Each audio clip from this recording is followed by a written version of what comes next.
मानव जीवन बड़े ही महत्व की वस्तु है। कारण कि इस जीवन में सत्य को स्वीकार करने की स्वाधीनता है। सत्य को स्वीकार करने मात्र से असाधन का नाश होता है, साधन की अभिव्यक्ति होती है, साधन और जीवन में अभिन्नता होती है। अब प्रश्न यह उत्पन्न होता है कि फिर हम क्यों नहीं शीघ्र साधन निष्ठ होकर साध्य से अभिन्न हो जाते। तो मुझे ऐसा लगता है कि परिस्थिति के आश्रय को लेकर जो हम सुख भोगते हैं उसका प्रलोभन हमें सत्य को स्वीकार नहीं करने देता। परिस्थिति का सहयोग कह दो, दृश्य का सहयोग कह दो दार्शनिक भाषा में, कि दृश्य के सहयोग से जो हम सुख का भोग करते हैं, यही हमारा एक ऐसा प्रमाद है कि हमें सत्य को स्वीकार नहीं करने देता। यद्यपि सुख के भोगी को भयंकर दुख भोगना पड़ता है, और जब तक सुख का भोग करता रहेगा तब तक अनादि काल तक, अनंत काल तक दुख ही भोगना पड़ेगा। केवल जड़ता में लय होने मात्र से दुख की मात्रा कुछ घटेगी पर मिटेगी नहीं। अगर ये वैधानिक तथ्य हम स्वीकार कर लें कि भाई भयंकर दुख से बचना है तो सुख का भोग मत करो, और जिसके जीवन में सुख भोग का प्रलोभन नहीं रहता उसका दृश्य से संबंध टूट जाता है। अपने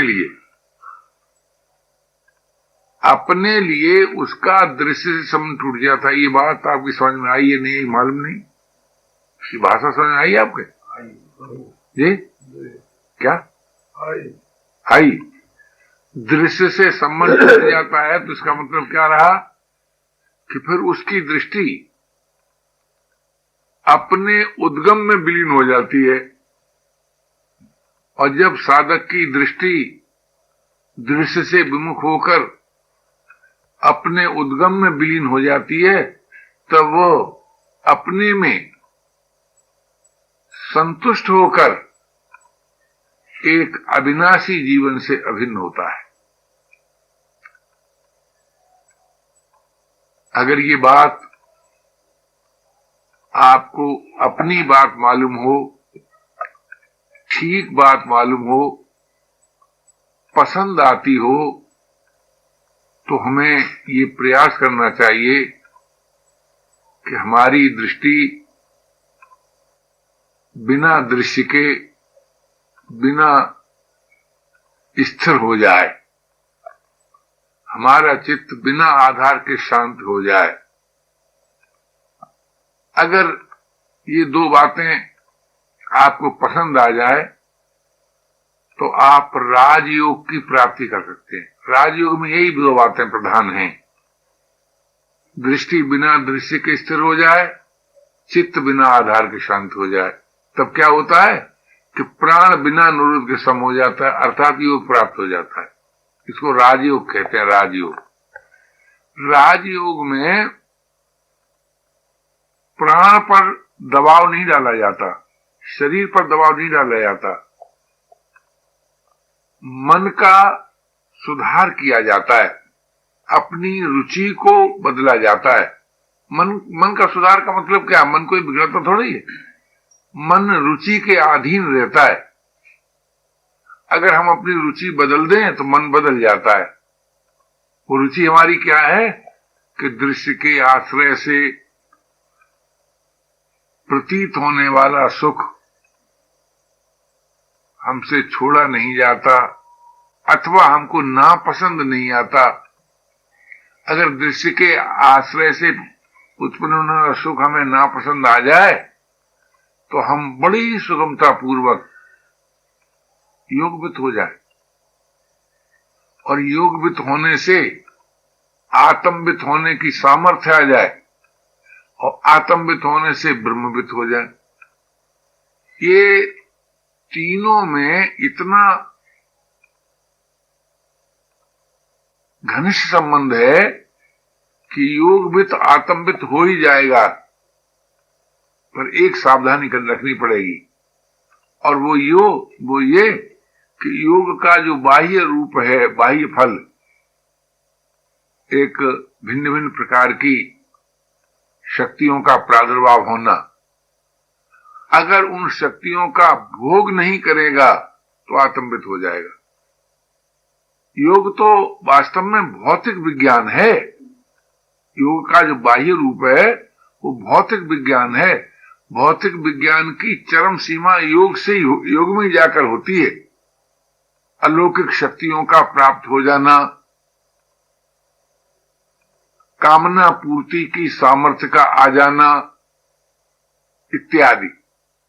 यद्यपि योग का जो उत्तर पक्ष है वो कामना निवृत्ति की प्रेरणा देता है, लेकिन पूर्व पक्ष जो है वो कामना पूर्ति की दिव्य शक्तियों की प्रेरणा देता है, इन्हीं उसे प्राप्त होती हैं।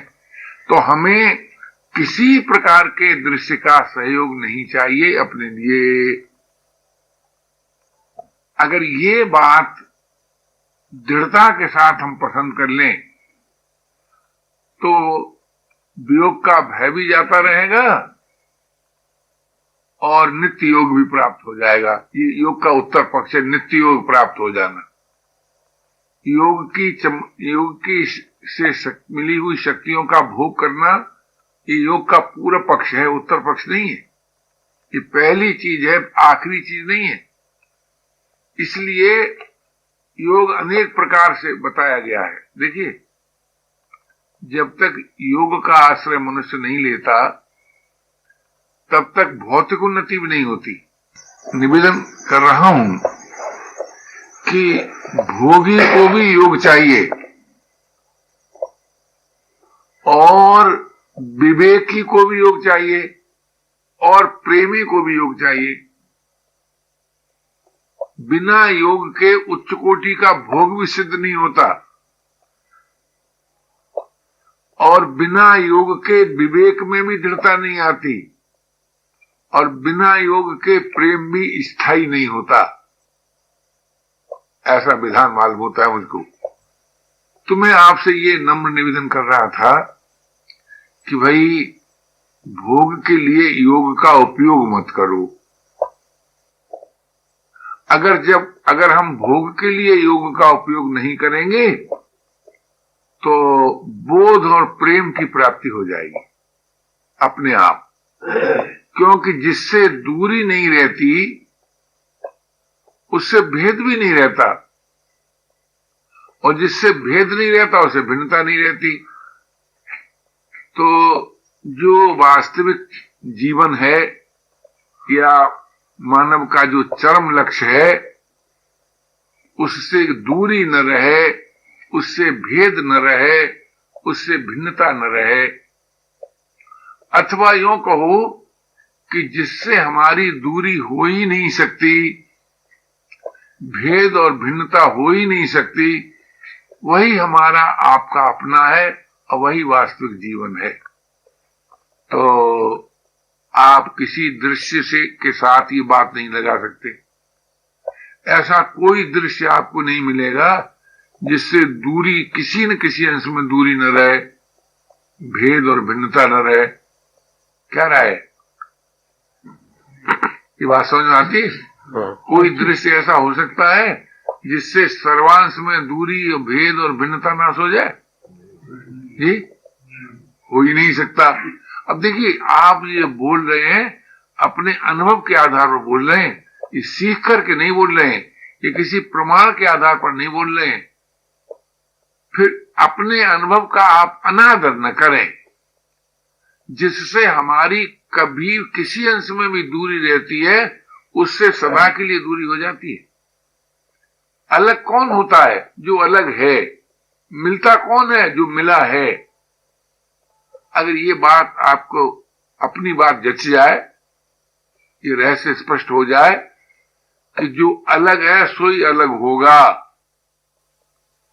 और देखिए, इस बात को हम स्वीकार नहीं करते तो क्या होता है? किसी प्रियजन का शरीर छूट गया, अब लोग दुखी हो रहे हैं।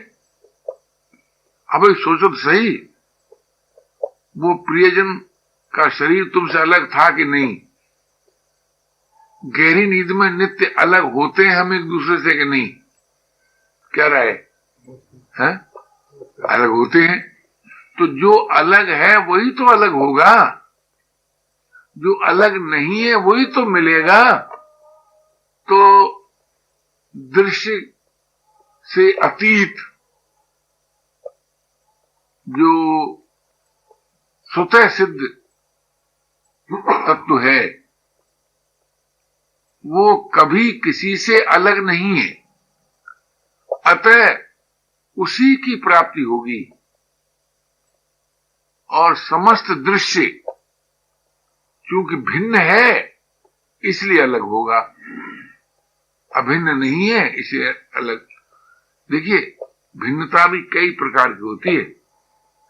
आप विचार करके देखो, कारण की एकता में भी कार्य में भिन्नता हो जाती है। जैसे प्रकाश के बिना रूप नहीं बनता और प्रकाश के बिना आंख नहीं देखती, लेकिन आंख का देखना और रूप, इन दोनों में भिन्नता मालूम होती है कि नहीं? ये लेकिन कारण की भिन्नता है क्या? ये जैसे आकाश के बिना शब्द नहीं बनता और आकाश के बिना आपका कान सुन भी नहीं सकता, ये नियम है। तो मैं ये निवेदन करता था कि संसार में जो एक तो भिन्नता इस प्रकार की है कि कारण की तो एकता है, कार्य में भिन्नता है।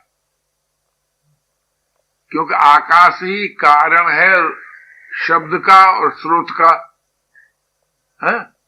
जल ही कारण है रस का और रसना का। इस प्रकार आप देखेंगे कि सृष्टि में जो भिन्नता है वो कारण की एकता को लेकर के, कारण की एकता होने पर भी भिन्नता है। और हमारे जीवन में जो भिन्नता है, मालूम जो होती है कि हमारा जीवन कब मिलेगा, हमसे अलग है, वो विस्मृति की भिन्नता है, वो भूल जनित भिन्नता है। भूल जनित जो भिन्नता है वो भूल रहित होने पर सदा के लिए मिट जाती है।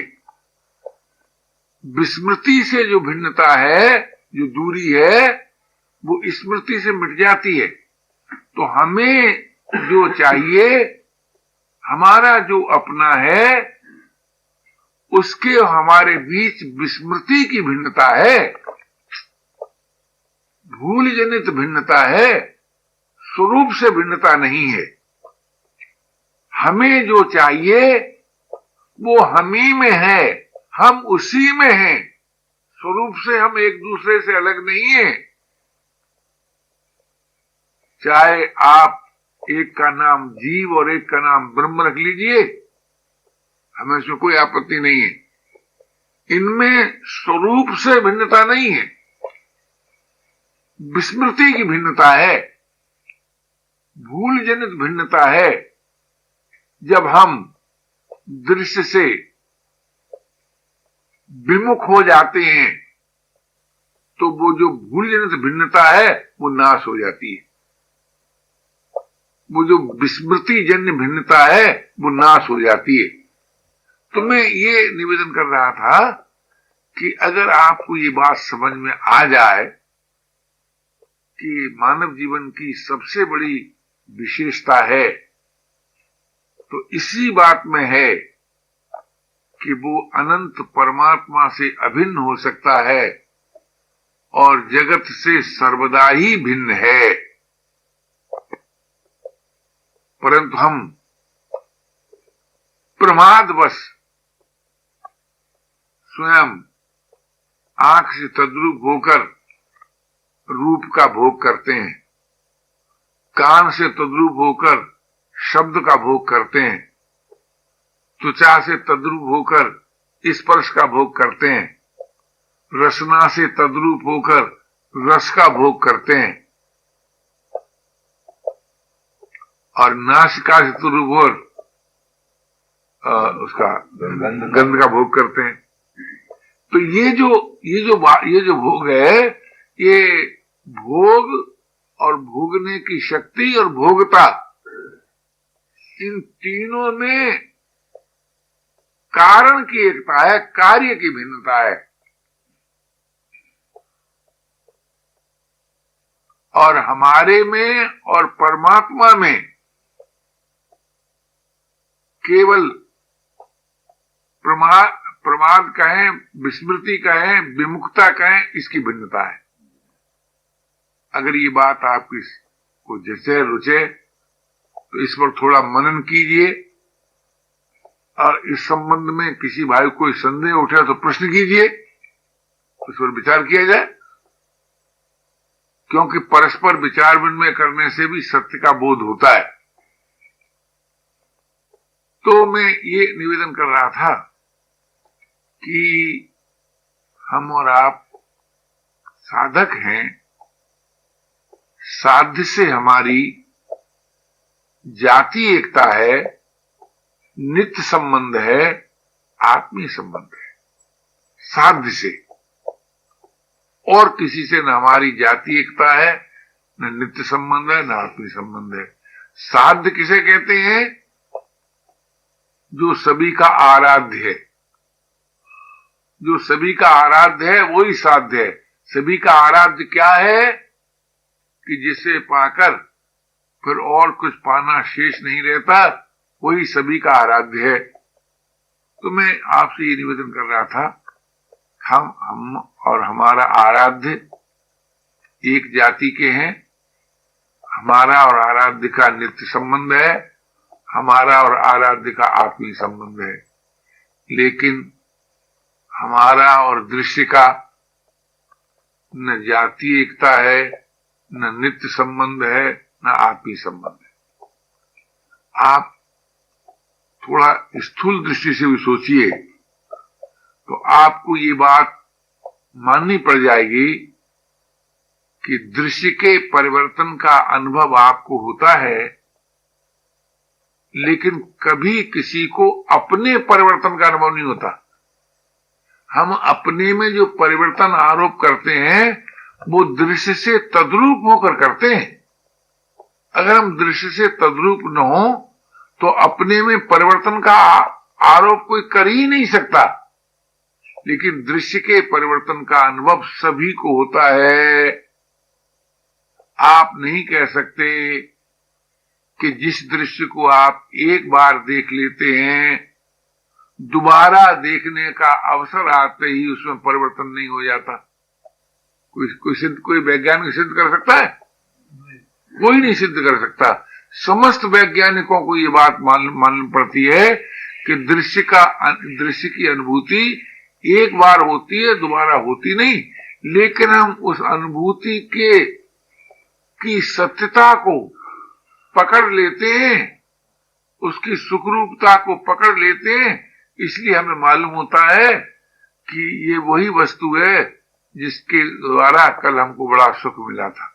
हालांकि उस वस्तु में परिवर्तन का प्रभाव चल रहा है, भोगने की शक्ति का भी ह्रास हो रहा है, भोग की वस्तु में भी सतत विनाश हो रहा है। तो भोगने की शक्ति का ह्रास और भोग्य वस्तु का विनाश, तो इससे क्या सिद्ध हुआ कि न तो भोग्य वस्तु की स्थिति है, न भोगने की शक्ति की में नित्यता है। तो जब भोगने की शक्ति को में ही नित्यता नहीं है, भोग्य वस्तु में ही नित्यता नहीं है, तो भोग के आधार पर हमें कैसे वो जीवन मिल सकता है कि जिसमें अभाव, अशांति, पराधीनता, निरस्ता नहीं है? तो मानना पड़ेगा नहीं मिल सकता। भोग के आश्रय को लेकर के अविनाशी जीवन, स्वाधीन जीवन, रसरूप जीवन, चिन्मय जीवन मिल नहीं सकता। अतः हमें योग की तीव्र आवश्यकता अनुभव करनी चाहिए और इस बात में दृढ़ आस्था करनी चाहिए कि हमें योग की प्राप्ति हो सकती है। क्यों? योग कहते ही उसको है जो नित्य प्राप्त हो, उसी को योग कहते हैं। आप कहेंगे कि नित्य प्राप्त है तो फिर हम क्यों आवश्यकता अनुभव करें, हम तो प्राप्त है ही है। लेकिन आपने भोग से जो तादात्म्य जोड़ लिया है, भोग से तादात्म्य जोड़ लिया है, भोग से ममता जुड़ ली है, भोग से कामना कर ली है, इस कारण आपके सामने प्रश्न है कि योग की आवश्यकता अनुभव करें। और भोग की ममता, कामना और तादात्म्य तोड़ दें तो आपको कोई योग से तो दूरी हुई नहीं कभी। तो आज मौलिक प्रश्न हमारे सामने भोग की रुचि के नाश का है और कोई मौलिक प्रश्न नहीं है। उस भोग की रुचि को नाश करने के लिए ही हमें मिले हुए शरीर के द्वारा परिवार की, समाज की, संसार की सेवा करना है। भोग की रुचि है, भोग नहीं करना, सेवा करना। सेवा क्या है? सेवा में दूसरों का हित निहित होता है, भोग में अपना सुख निहित होता है। तो हम अपने सुख के लिए मिली हुई वस्तु रूपी शरीर का, योग्यता का, सामर्थ्य का उपयोग न करें, अपितु परहित के में मिले हुए शरीर का, योग्यता का, सामर्थ्य का उपयोग करें। ये मिले हुए दृश्य का, प्रतीत होने वाले दृश्य के का परस्पर एक सहयोग है, निर्वाह। शरीर और संसार का परस्पर निर्वाह सिद्ध हो जाएगा अगर इस नीति को आप मानेंगे। और अगर सेवा के फल में भी आपको अपना ही सुख चाहिए तो ये बात नहीं होगी कि सेवा और त्याग से आपको प्रेम तत्व की प्राप्ति होगी। और प्रेम तत्व की प्राप्ति से ही आपके जीवन में पूर्णता होगी।